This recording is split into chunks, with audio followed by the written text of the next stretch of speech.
నమస్తే. ఈరోజు మనం లెబోరో పెయిన్ కేర్ డాక్టర్ నాగలక్ష్మి పట్నాల గారితో ఉన్నాము. వారితో మాట్లాడదాం. మేడం నమస్తే. నమస్తే అండి. మేడం ఈ మధ్యకాలంలో నడుస్తుంది పిఆర్పి ట్రీట్మెంట్, దాని గురించి ఏం చెప్తారు? Starting with PRP. Yes, PRP అంటే ప్లేట్లెట్ రిచ్ ప్లాస్మా అండి. దాన్ని రీజనరేటివ్ థెరపీస్ అంటాం. సో మన బాడీలోనే కొన్ని రక్త కణాలు ఉంటాయి. వాటికి ఏంటంటే బాడీలో ఇంజరీ అయిన చోట వాటిని స్కాన్ చేసి అదే ప్లేస్లో ఇంజెక్ట్ చేస్తే దాన్ని హీల్ చేసే ప్రాపర్టీస్ ఉంటాయి. సో పిఆర్పీస్ యాక్చువల్లీ చాలా వాటికి వాడతాం. ఇన్ఫ్యాక్ట్ ఈవెన్ హెయిర్ గ్రోత్కి కూడా వాడతాము, బాల్నెస్ అది ఉన్న వాళ్ళకి. బట్ అంటే పెయిన్ రిలేటెడ్ ఇష్యూస్లో ఏంటి అంటే మజిల్ ఇంజరీస్ ఉన్నా, టెండాన్ ఇంజరీస్ ఉన్నా, ఆర్థరైటిస్ ఉన్నా, ఎపికాండాలైటిస్ అంటాం, ఎల్బో దగ్గర టెండాన్ పెయిన్, డయాబెటిక్స్లో కామన్గా చూస్తాం ప్లాంటార్ ఫేషియైటిస్ అండ్ ఆస్టియోఆర్థరైటిస్, వీటన్నిటికి కూడా పిఆర్పి ట్రీట్మెంట్స్ హెల్ప్ఫుల్ ఉంటాయి. PRP is only one part of regenerative therapy అండి. మీకు దాంట్లో గ్రోత్ ఫ్యాక్టర్ కాన్సన్ట్రేట్ థెరపీస్ కూడా ఉంటాయి and bone marrow aspiration concentrates కూడా ఉంటాయి. బేసికల్గా stage of the disease, severity of the disease, వీటి బట్టి పిఆర్పి వాటికి వాడచ్చో లేదో డిసైడ్ చేస్తాం. అంటే మోస్ట్లీ ఇప్పుడు ఆర్థరైటిస్ లో కూడా స్టేజెస్ ఉన్నాయి. సో దానికి కూడా ట్రీట్మెంట్స్ మేము అందిస్తాం త్రూ స్టెరాయిడ్స్ అనేసి అంటున్నారు. సో అది ఏ స్టేజెస్ వరకు తీసుకుంటే బాగుంటుంది, అసలు ఏ స్టేజ్ నుంచి స్టార్ట్ చేస్తారు? స్టిరాయిడ్స్ కన్నా ఇప్పుడు ఆర్థరైటిస్ వీటన్నిటికి రీజనరేటివ్ థెరపీసే బెటర్ ఆప్షన్ అండి. సో రీజనరేటివ్ థెరపీస్లో కూడా అర్లీ స్టేజెస్లో మీకు మంచి రిజల్ట్స్ ఉంటాయి. లేట్ స్టేజెస్కి వచ్చేసరికి రిజల్ట్స్ చాలా వేరియబుల్ అయిపోతాయి, కొంచెం తక్కువ రిజల్ట్స్ ఉంటాయి. సో అర్లీ స్టేజెస్లో మీరు పిఆర్పికి వెళ్తే మీకు ఫ్యూచర్లో నీ ఇష్యూస్ లేకుండా we can protect our cells. So అంటే నీ పెయిన్ స్టార్ట్ అయినప్పుడే దాన్ని ప్రాపర్గా ఎవాల్యుయేట్ చేసుకుని దాని ప్రివెంటివ్ మెజర్స్ చూసుకుని and then you can go for a regenerative therapy. మరి స్టార్టింగ్ స్టేజెస్లో ఈ ఆర్థరైటిస్లో if you go for physiotherapy or like that, so అక్కడ తగ్గే ఛాన్సెస్ ఉంటాయి కదా? ఉంటాయండి, ఉంటాయి, డెఫినెట్గా ఉంటాయి. అదే చెప్తున్నా, అందుకని preventive aspect is very important. నీ ఆర్థరైటిసే చూసుకోండి. నీ ఆర్థరైటిస్ చెప్పినప్పుడు క్వాడ్రిసెప్స్ స్ట్రెంథనింగ్ ఎక్సర్సైజెస్ అని చెప్తాం. అది మీరు ఏ డాక్టర్ దగ్గరికి వెళ్ళినా నీ పెయిన్కి that is a standard. Unless it is a tendon or ligament injury, acute injury ఉంటే తప్పితే కానీ, లేకపోతే ఆర్థరైటిస్ నీకైతే డెఫినెట్గా ఎక్సర్సైజెస్ చెప్తాం. But there is a stage when are they are few people who are very sensitive to pain where ఫిజియోతోటి కూడా pain తగ్గకపోవచ్చు, లేదు ఫిజియో కన్నా ఒక స్టేజ్ దాటి ఉండొచ్చు. సో వాళ్ళలో ఏంటి అంటే ఆర్థరైటిస్లో కూడా 4 స్టేజెస్ ఉంటాయండి. సో అర్లీ స్టేజెస్లో yes, PRPs do work. Okay okay. And ఇంకొకటి మేడం, ఇప్పుడు ఏజ్డ్ పీపుల్ కానీ మిడిల్ ఏజ్డ్ వాళ్ళకు ఆల్మోస్ట్ 30 నుంచి 35 నుంచి స్టార్ట్ అయిపోతున్నాయి ఆర్థరైటిస్ ప్రాబ్లమ్స్ చాలా మంది. సో ఇప్పుడు వాళ్ళకి ఏదైనా ఇలా బీపీ కానీ షుగర్ అలాంటి వాళ్ళకి కూడా మీరు ఎలా ఇస్తారా? అంటే ఈ ట్రీట్మెంట్ ఎలా ఉంటుంది, ఫ్రీక్వెన్సీ? బీపీ షుగర్ ఉన్న వాళ్ళకి ఏం కాంట్రా ఇండికేటెడ్ కాదండి regenerative therapies. Only thing is sugar కంట్రోల్లో ఉంచుకుంటే బెటర్. దేనికైనా సరే, ఇది పిఆర్పి ట్రీట్మెంట్కే కాదు, సర్జికల్ ట్రీట్మెంట్కి కానీ ఓవరాల్ జనరల్ హెల్త్కి కానీ. డయాబెటీస్ అన్నది ఎప్పుడు ప్రాపర్ గ్లైసెమిక్ కంట్రోల్ ఉంటేనే హెల్త్ ఇష్యూస్ లేకుండా ఉంటాయి. సో అంటే బేసికల్గా డయాబెటీస్, అన్కంట్రోల్ డయాబెటీస్ అది ఉన్న వాళ్ళకి అర్లీ స్టేజెస్లోనే జాయింట్ ఇన్వాల్వ్మెంట్స్ చూస్తాం. చార్కోట్ జాయింట్స్ అంటాం వాళ్ళని. So yes, we had couple of patients where 35 ఇయర్స్కే మొత్తం ఆర్థరైటిస్ ఉంది అది. సో అది 35 ఇయర్స్కి నీ రీప్లేస్మెంట్ అందరూ యాక్సెప్ట్ చేయరు, రైట్? సో వాళ్ళకి if it is in stage 2 arthritis but చాలా సివియర్ పెయిన్ ఉంది, patient was only 35 years, so అప్పుడు we controlled the sugar levels, we went for a PRP and radio frequency ablation అంటాము. దాంట్లో ఏంటి అంటే nerves supplying the జాయింట్ని చిన్నగా నమ్ చేస్తాము సో దట్ పెయిన్ తెలీదు. పిఆర్పి ఏంటంటే మీ కార్టిలేజ్ రీజనరేషన్కి హెల్ప్ చేస్తుంది. Radio frequency ablation will help you to control the pain. And ఇప్పుడు ఇది చూసుకుంటే హిస్టరీ ఉంటుంది, పేషెంట్ హిస్టరీ అంటే ప్రీవియస్ హిస్టరీ ఉంటుంది. ఆ హిస్టరీని బట్టి ఇప్పుడు వాళ్ళు ఆ హిస్టరీని తీసుకొస్తే దాన్ని బట్టి మీరు మీ ట్రీట్మెంట్ ఎలా ఉంటుంది? అసలు మీకు ఏమైనా స్పెషల్గా దీనికి ఏమైనా టెస్ట్లు అవి చేస్తారా?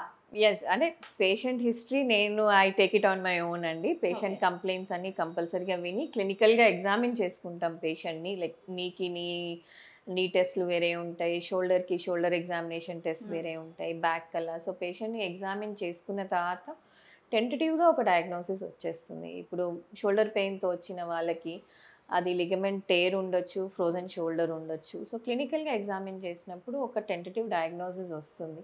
దాన్ని బట్టి we advise any test if further required, and treatment కూడా కాజ్ని బట్టే ఉంటుంది. Okay. And what about the sciatica pain? అంటే దానికి చాలా సివియర్గా ఉంటుంది ఆ పెయిన్. చాలా మంది అంటూ ఉంటారు, అంటే ఐ నో ఐడియా, బట్ మీ దగ్గర నుంచి క్లారిటీ తీసుకోవాలి. కాలు చిన్నగా కూడా అయిపోయే ఛాన్సెస్ ఉంటాయి సయాటికాలో. అలా ఏమి ఉండదండి. అంటే షియాటికా వల్ల కాదు, కానీ అన్కంట్రోల్డ్ అయిపోయినప్పుడు మీరు నడిచే ద వే యూ వాక్, అంటే మీరు బెండ్ అయిపోయి నడుస్తూ ఉంటారు కాబట్టి మీ ఫుట్ లెంత్ డిస్క్రిపెన్సీ ఉంటుంది. బట్ బేసికల్గా అంటే బ్యాక్ పెయిన్ వచ్చినప్పుడు అందరూ దాన్ని షియాటికా అంటారు, బట్ అన్ని బ్యాక్ పెయిన్స్కి sciatica is not the cause అండి. బ్యాక్లో కూడా జాయింట్స్ ఉంటాయి, మజిల్స్ ఉంటాయి, స్కిన్ సబ్క్యూటేనియస్ టిష్యూస్ అన్నీ ఉంటాయి. సో ఉన్న స్ట్రక్చర్స్ అన్నీ క్యాన్ కాజ్ పెయిన్. లైక్ స్పైన్లో ఉన్న joints can cause a back pain, muscles can cause a back pain, and disc can also cause a back pain. Disc వల్ల వచ్చే పెయిన్ని జనరల్గా షియాటికా అంటాము. నడుం నుంచి కాలు వరకు లాగుతున్న ఫీలింగ్, తిమ్మిరి వస్తున్న ఫీలింగ్, నమ్నెస్ వస్తున్న ఫీలింగ్ ఉంటుంది. సో వీళ్ళకి కూడా అండి back strengthening exercises, medications, preventive measures, వంగి బరువులు ఎత్తకుండా, వంగి పని చేయకుండా, కింద కూర్చుని లేవడాలు, ఇవన్నీ తగ్గించుకోమని చెప్తాము. బట్ మూత్రం ఇబ్బంది ఉన్న, సెన్సేషన్ మొత్తం పోయినా, నడవలేకపోతున్న, మజిల్ వీక్నెస్ ఉన్న, స్కాన్ చేసినప్పుడు ఏమైనా ట్యూమర్ ఉన్నా, ఫీవర్ ఉంది, వెయిట్ లాస్ ఉంది, వీళ్ళకైతే కంపల్సరీ ఆ scan and surgery is a must. But most of the cases అవి that is one extreme. Most of the cases ఏంటంటే మెడిసిన్స్, ఫిజియో తోటి సెట్ అయిపోతాయి, and proper posture management, preventive measures తోటి. But there is one group between both these extremes where medicines తీసుకుంటున్నా, exercises చేస్తున్నా set అవ్వట్లేదు, అలా అని సర్జరీ అవసరం లేదు. సో వాళ్ళల్లో కూడా స్పైన్కి ఇంజెక్షన్స్ ఉంటాయండి, where you get very good relief, followed by preventive measures and all. Me life style change డెఫినెట్గా ఉంటుంది. అయితే దీనిలో చాలా వర్స్ట్గా పెయిన్ వస్తుంది అది అంటారు, అంటే దీని ఫ్రీక్వెన్సీని బట్టి మీరు అంటే దీనికి ఎలా ఇస్తారు ట్రీట్మెంట్? నార్మల్గా అయితే నార్మల్గా ఏంటి అంటే డిస్క్ బయటికి వచ్చింది కూడా లెవెల్స్ ఉంటాయండి. అంటే 1/4, half, 3/4. So disc prolapse, protrusion, extrusions అంటాం వాటిని.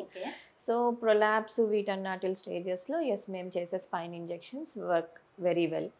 అదే టోటల్గా డిస్క్ బయటికి వచ్చినప్పుడు మీకు అంత మంచి రిజల్ట్స్ ఉండవు, మీ పెయిన్ సివియారిటీ కూడా పెరుగుతుంది. జనరల్గా ఎక్స్ట్రూషన్ స్టేజ్లో డిస్క్ బయటికి వచ్చింది అనుకుంటే there will be some motor weakness and other symptoms, I mean other gross and grave symptoms also. So అవన్నీ అదే పేషెంట్ని కరెక్ట్గా క్లినికల్గా ఎగ్జామిన్ చేసుకుని హిస్టరీ కరెక్ట్గా తీసుకుంటే you can get an idea how severe it is and whether they will respond to your treatment are not also. మీకు ఒక idea వస్తుంది డెఫినెట్గా. అందుకనే పేషెంట్తో కూర్చోవాలి, మాట్లాడాలి, ఎగ్జామిన్ చేయాలి, దాని తర్వాత we can decide on things. And apart from this arthritis and all, మైగ్రేన్కి కూడా మీరు ట్రీట్ చేస్తారు? ఎస్. ఎలా ఉంటుంది దాని ట్రీట్మెంట్? మైగ్రేన్ జనరల్గా ఏంటి అంటే ఒకటే సైడ్ వస్తుంది, నాజియా, వామిటింగ్ ఉంటుంది, దాని తర్వాత థ్రాబింగ్ హెడేక్. మైగ్రేన్ వచ్చినప్పుడు మోస్ట్ ఇంపార్టెంట్ ప్రివెంటివ్ మెజర్స్ అండి. అంటే ఇప్పుడు కాలేజ్ పిల్లల్లో అందరిలో కూడా చూస్తున్నాము. So most important is preventive measures. టైంకి తినడం, టైంకి పడుకోవడము, lifestyle changes, electronic media, gadgets తగ్గించుకోవడము, create a hobby, and stress factors, triggering factors ఉంటాయి మైగ్రేన్కి. కొందరికి స్ట్రాంగ్ స్మెల్ తోటి, స్ట్రెస్ తోటి, సో ట్రిగరింగ్ ఫ్యాక్టర్స్ని కంట్రోల్ చేసుకోవడం, ఇవన్నీ. తర్వాత మెడికేషన్స్, నథింగ్ ఈజ్ వర్కింగ్ అంటే ఎస్ మైగ్రేన్కి కూడా ఇంజెక్షన్స్ ఉన్నాయి, బాటులినమ్ టాక్సిన్ ఇంజెక్షన్స్ ఉంటాయి, and even peripheral nerve blocks, అంటే మైగ్రేన్కి ఆ హెడ్ పార్ట్కి సప్లై చేసే నర్వ్స్ని నమ్ చేస్తే కూడా మీ పెయిన్ కంట్రోల్ అయిపోతుంది. అని ఎవ్రీథింగ్ అన్నాటిలో స్టెరాయిడ్స్ వాడనవసరం లేదండి, definitely no. Like peripheral nerve blocks ఇప్పుడు మైగ్రేన్కే ఆక్సిపిటల్ నర్వ్ బ్లాక్ అని చేస్తాము. సో జనరల్గా ఫస్ట్ ఒక డయాగ్నోస్టిక్ ఇస్తాము, అది ఎంత వర్క్ చేస్తుంది ఆ పేషెంట్కి, because each patient is different. ఒకదానికి ఒక రెస్పాండ్ అవుతారు, ఒకదానికి రెస్పాండ్ అవ్వలేకపోతారు కదా. సో డయాగ్నోస్టిక్ బ్లాక్ ఇచ్చినప్పుడు సింపుల్ ఎనస్థీసియా మెడిసిన్స్ తోటి జస్ట్ ఒక నంబింగ్ ఏజెంట్ ఇచ్చి చూస్తాం. దానికి ప్రతిసారి స్టెరాయిడ్ కలపాల్సిన అవసరం లేదండి. బట్ ఏంటి అంటే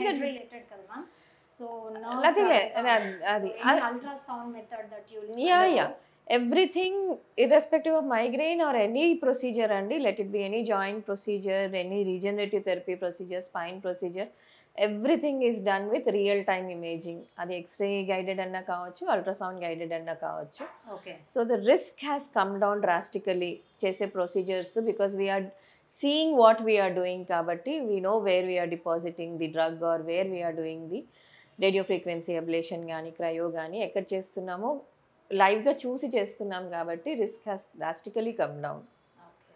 నమ్మింగ్ ఏజెంట్ ఇచ్చినప్పుడు ఏంటంటే దాని డ్యూరేషన్ చాలా కొద్దిసేపు వరకే ఉంటుంది. దాన్ని ప్రొలాంగ్ చేయడానికి రేడియో ఫ్రీక్వెన్సీ అబ్లేషన్ అని చేస్తాం. అంటే ఈ ఆల్ టైప్ ఆఫ్ ట్రీట్మెంట్స్ ఎంత ఫ్రీక్వెంట్గా ఇస్తూ ఉంటారు మేము ఒక పేషెంట్కి? అది పేషెంట్ కండిషన్ బట్టి ఉంటుంది. సపోజ్ ఫ్రోజన్ షోల్డర్కే వచ్చారనుకోండి పేషెంట్, హైడ్రోడైలటేషన్ అని చేస్తాం అల్ట్రాసౌండ్ గైడెడ్. దాంతో ఏంటంటే మీకు మూమెంట్ రేంజ్ పెరుగుతుంది. But that should be continuously followed with physiotherapy. మీ షోల్డర్ ఎక్సర్సైజెస్ మీరు కంటిన్యూస్గా చేసుకుంటే మళ్ళీ చేయాల్సిన అవసరం రాదు. స్పైన్కి కూడా suppose there is a simple disc prolapse, అంటే ఫస్ట్ డిగ్రీ డిస్క్ బయటికి వచ్చింది అనుకోండి, వాళ్ళకు కూడా ఒక 1 simple spine intervention might suffice. అదే స్టేజ్ 2 స్టేజ్ 3 నీ ఆర్థరైటిస్ ఉందనుకోండి, మీకు 2 to 3 సిట్టింగ్స్ అవసరం పడవచ్చు. షోల్డర్లో కూడా టేర్ ఉందనుకోండి, ఏదైనా మజిల్ టేర్ ఉందనుకోండి, కంప్లీట్ టేర్ ఉంటే surgery is an option. Complete tear లేదు, పార్షల్ టేరే ఉంది, హీల్ అవ్వట్లేదు అనుకుంటే ఆ టేర్ సైజ్ బట్టి మీ పిఆర్పి సిట్టింగ్స్ ఆర్ మీ రీజనరేటివ్ థెరపీ సిట్టింగ్స్ 1 or 2 పడుతుంది. So basically it depends upon the patient, I mean the cause, and then we decide on how many sittings. Radio frequency ablation చేసినప్పుడు generally it last for around 1.5 to 2 years. So that is something it's very prolonged. But అందరికీ radio frequency ablation అన్ని నర్వ్స్కి చేయలేము. They are specific things, specific places where we can do, specific places where we cannot do.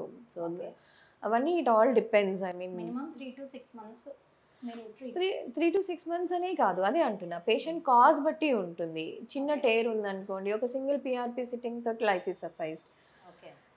Simple disc prolapse ఉందనుకోండి, దాంతో అదే మళ్ళీ మైగ్రేన్కి నేను బొటాక్స్ ఇస్తున్నాను అనుకోండి, botox duration is 3 to 6 months. I need to repeat it.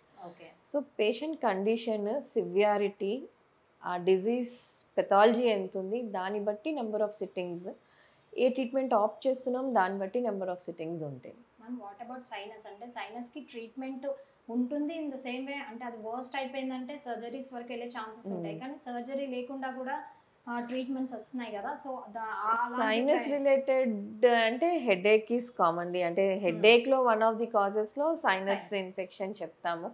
But సైనస్కి mostly అంటే if it is so severe, surgery is only a better option. Okay. అంటే చాలా వరకు అంటూ ఉంటారు కదా, ఇది without surgery also we can go for the treatments అని. సో అట్లాంటి కైండ్ ఆఫ్ ట్రీట్మెంట్స్లో దీని త్రూ మనము రిలీఫ్ పొందొచ్చా?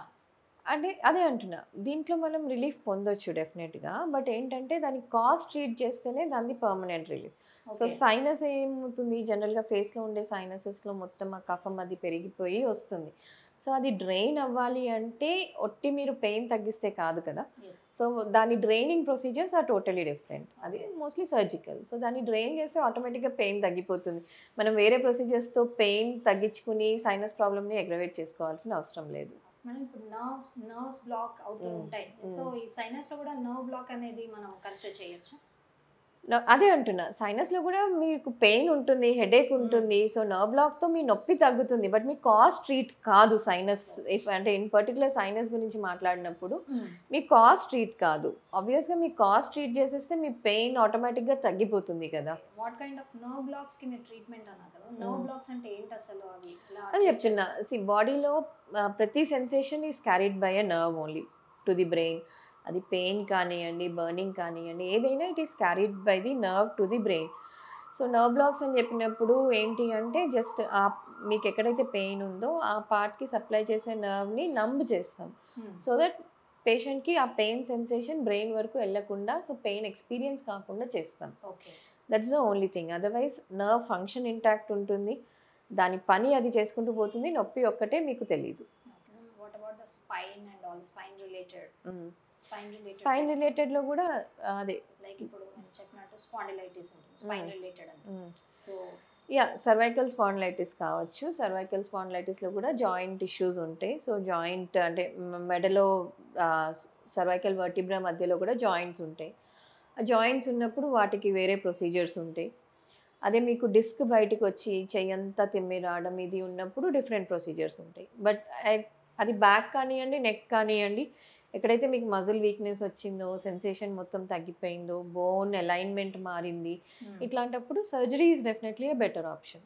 ఇవేవి లేనప్పుడు you can go for a spine intervention. Ma'am ఇప్పుడు నర్వ్ బ్లాక్స్ రిలేటెడ్ అంటే నమ్నెస్ కూడా చాలా మందికి రాత్రిళ్ళు తిమ్మిర్లు వస్తూ ఉన్నాయి, చేతులు తిమ్మిర్లు వస్తూ ఉన్నాయి అని. అవి బేసికల్గా ఏంటి అంటే మీ నర్వ్ ఇంటాక్ట్ లేకపోతే వస్తుంది. లైక్ సపోజ్ డయాబెటీస్ ఉందనుకోండి, మీ డయాబెటీస్ కంట్రోల్ లేనప్పుడు నర్వ్స్ ఇన్వాల్వ్ అవుతాయి. వైటమిన్ B12 డెఫిషియన్సీస్, పారిడాక్సిన్ డెఫిషియన్సీస్, వీటన్నిటిలో ఏంటంటే అది నర్వ్కి కావాల్సిన విటమిన్స్ అవన్నీ. సో అది మీ బాడీలో కరెక్ట్ మోతాదులో లేనప్పుడు మీ నర్వ్ ప్రాబ్లం ఇస్తుంది. అండ్ నర్వ్ రిలేటెడ్ ప్రాబ్లం ఏంటి అంటే మీకు ఆ నమ్నెస్, తిమ్మిరి రావడం ఇవన్నీ ఉంటాయి. సో బేసికలీ అంటే నర్వ్ రిలేటెడ్ ఇష్యూ ఉన్నప్పుడు you have to evaluate why it is. ఇప్పుడు డయాబెటిక్ న్యూరోపతిలో చాలామంది ఏంటి బర్నింగ్ ఫీట్ అంటాం, కాలు మంటలు మంటలు మంటలు అని వస్తాయి. లైక్ సపోజ్ నేను డయాబెటిక్ న్యూరోపతికి సర్జికల్ ఆప్షన్స్ ఏం లేవు. బట్ ఎస్ మా దగ్గర we do nerve blocks, we do botulinum toxin injections, we do sympathetic nerve blocks. ఇవన్నీ సివియారిటీ ఆఫ్ పెయిన్ తగ్గిస్తాయి. సో బేసికల్గా ఈ పెయిన్ ఇంటర్వెన్షన్స్ అవన్నీ మీకు they are options particularly where there is no surgical option also. Like మైగ్రేన్కి there is no surgical option, diabetic న్యూరోపతికి there is no surgical option, intercostal న్యూరాలజియాకి there is no surgical option. So అలాంటి కొన్ని conditions ఉన్నాయి where there is no surgical option. కొందరికి operation తర్వాత కూడా problem solve అయిపోతుంది, కానీ ఆ కుట్ల నొప్పి ఇది అది పర్సిస్టెంట్గా ఉంటుంది. వాళ్ళందరికీ కూడా all our procedures work wonders. What about the age limit ma'am? అంటే ఈ ఏజ్ వాళ్ళకే ట్రీట్మెంట్ అన్నట్టు పర్టికులర్గా అలా ఏం లేదండి. దీంట్లో అంటే 99% ఆఫ్ ఆ procedures do not require general anaesthesia. అంటే బేసికల్గా age related risk is with respect to anaesthesia. అన్ని లోకల్ ఎనెస్థీసియా అండ్ మైల్డ్ సెడేషన్లో అయిపోతాయి. So there is no age limit. In fact పెద్ద ఏజ్ వాళ్ళకి దీస్ ఆర్ బెటర్ థింగ్స్, ఎందుకంటే anaesthesia and సర్జరీతో related వచ్చే రిస్క్ ఉండదు వీటిల్లో. సో ఏజ్ పెరుగుతున్న వాళ్ళకి మా interventions are much more useful than అంటే ఇవాళ రేపు చాలా చిన్న పిల్లలకంటే వాళ్ళు బిలో 10 years ఉన్నా కూడా డయాబెటిక్ బారిన పడుతూ ఉన్నారు. సో అట్లాంటి వాళ్ళకి ట్రీట్మెంట్ ఇది సెట్ అవుతుంది. బేసికల్గా ఈటింగ్ హ్యాబిట్స్ అండి. యంగర్ ఏజ్ డయాబెటీస్, ఒబిసిటీ ఇవన్నీ ఈటింగ్ హ్యాబిట్స్ తోటి వాళ్ళకి రిలేటెడ్ పెయిన్ వచ్చినప్పుడు as it should be intervened. So age limit అంటూ ఏముండదండి. We treat all kinds of people. And hip related దానికి కూడా సర్జరీస్ అన్ని అంటూ ఉంటారు. ఇప్పుడు దానికి కూడా మీరు ఈ స్టెరాయిడ్స్ త్రూ లేకపోతే పిఆర్పి ట్రీట్మెంట్ మీరు అన్నది అవి వర్కౌట్ అవుతాయా? లాంగ్ రన్లో ఎలా ఉంటుంది దాని ట్రీట్మెంట్? అదే ఏదైనా అదే చెప్తున్నా కదా, కాజ్ బట్టి ఉంటుంది. Suppose there is an early stage AVN, అప్పుడు పిఆర్పి థెరపీ వైట్ వర్క్. అదే లేట్ స్టేజెస్కి వచ్చేసరికి సర్జరీ ఈజ్ అన్ ఆప్షన్. కొందరికి ఏంటంటే హిప్ జాయింట్లో కానీ ఏ జాయింట్లో కూడా మా ఫ్లూయిడ్ పాకెట్స్ ఉంటాయి, వాటిని బర్సా అంటాం. ఓకే, ఆ బర్సాలు అవన్నీ ఇన్ఫ్లేమ్ అయినప్పుడు కూడా మీకు పెయిన్ ఉంటుంది. సో సపోజ్ నీ జాయింట్లో కానీ ఈ షోల్డర్లో కానీ హిప్లో కానీ అది బర్సా రిలేటెడ్ పెయిన్ అయితే మీకు సర్జరీ అవసరం లేదు. జస్ట్ అల్ట్రాసౌండ్ గైడెడ్ స్కాన్ చేసి దాంట్లో వచ్చిన ఇన్ఫ్లేమ్డ్ నీరంతా తీసేస్తాము and we just give some local anaesthetic and the problem is solve. So it depends upon the cause. అదే ఫ్రాక్చర్ అది ఉందనుకోండి సర్జరీ కంపల్సరీ. ఓకే, మీరు నొప్పి తగ్గించినా ప్రాబ్లమ్ సాల్వ్ చేయట్లేదు కదా. So they are specific indications for each and everything. Thank you so much for your valuable time. Thank you అండి. నమస్తే.